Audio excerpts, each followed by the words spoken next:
এই সিজেপি বা ককরোচ জনতা পার্টি শুধুমাত্র কি সোশ্যাল মিডিয়াতেই সীমাবদ্ধ থাকবে নাকি বাস্তব রাজনীতিতে জড়িয়ে পড়ে ভারতের রাজনৈতিক পালাবদলের ইতিহাস রচনা করবে? চুপ থাকা মানুষরাও একদিন কথা বলে, অবহেলার আগুন তখন ঝড় হয়ে জ্বলে। যাদের ছোট ভাবো আজ, কাল তারাই প্রশ্ন তোলে।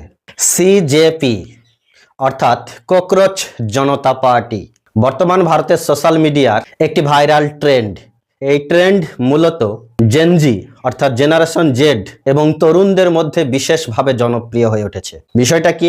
সম্প্রতি ভারতের সর্বোচ্চ আদালত বা বিচারালয় সুপ্রিম কোর্টের প্রধান বিচারপতি মাননীয় সূর্যকান্ত মিশ্র মহাশয় ভারতের শিক্ষিত যুব সম্প্রদায়কে নিয়ে একটি কুরুচিকর মন্তব্য করেছেন। তার মতে ভারতীয় শিক্ষিত যুবকরা হলো একটি পরজীবী জীব, যাদের তিনি ককরোচ সঙ্গে তুলনা করেছেন। একটি আদালত সংক্রান্ত মন্তব্য এবং একটি রাজনৈতিক বিতর্কের সময় ভারতের প্রধান বিচারপতি এই মন্তব্যটি করেছেন বা ককরোচ বলে ভারতীয় যুবকদের সম্বোধন করেছেন।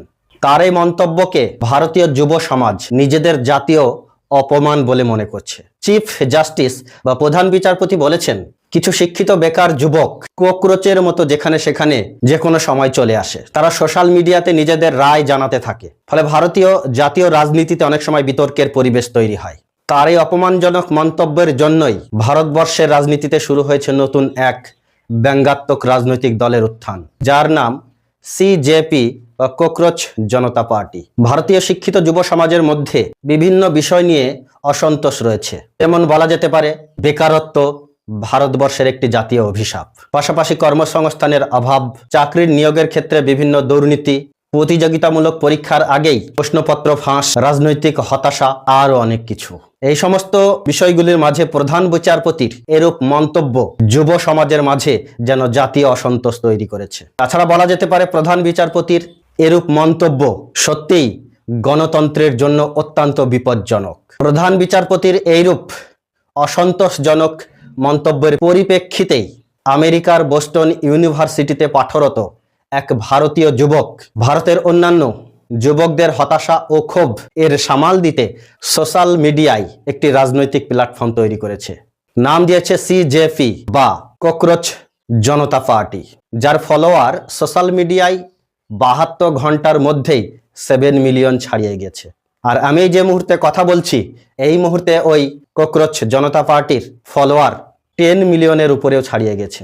এই গোটা বিষয়টিকে স্রেফ একটা সোশ্যাল মিডিয়ার ট্রেন্ড হিসেবে দেখে পুরোপুরি উড়িয়ে দেওয়া যাচ্ছে না। এর পিছনে লুকিয়ে রয়েছে এক গভীর এবং রাজনৈতিক সংকট।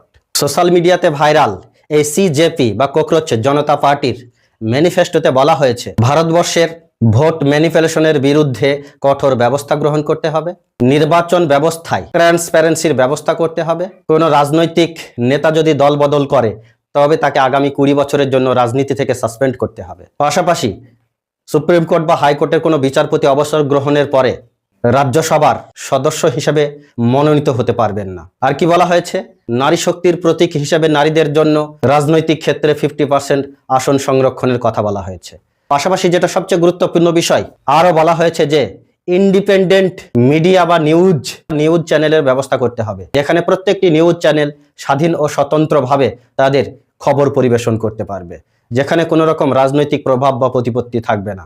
তবে দেখা যাক এই সিজেপি বা ককরোচ জনতা পার্টি শুধুমাত্র কি সোশ্যাল মিডিয়াতেই সীমাবদ্ধ থাকবে নাকি বাস্তব রাজনীতিতে জড়িয়ে পড়ে ভারতের রাজনৈতিক পালাবদলের ইতিহাস রচনা করবে, নাকি নেপাল বাংলাদেশের মতো কোনো বড় ধরনের পরিবর্তন ঘটাতে পারবে, সেটা দেখার অপেক্ষায় এখন সমস্ত ভারতবাসী।